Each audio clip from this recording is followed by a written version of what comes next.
কথায় আছে না ভাই, বাঙালি ফ্রিতে পেলে বস্তা পরে। আজকে আমি বস্তা করছি। এই যে দেখেন আইসক্রিম, পিছনের এই ডাব্বাতে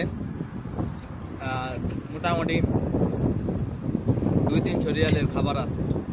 আজকে অথিম মার্কেটে, যেটা হলো খুব একটা বড় শপিং কমপ্লেক্স, ঠিক আছে, কাঁচা বাজার থেকে শুরু করে সব কিছুই আছে এটার ভিতরে।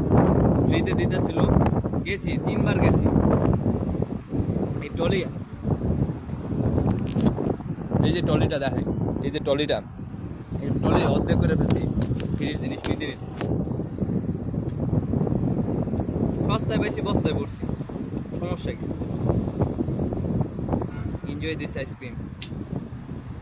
ব্লগ করি না অনেক দিন, মনের অবস্থা খুব খারাপ, বিপন্ন। দোয়া করবেন সবাই আমার জন্য।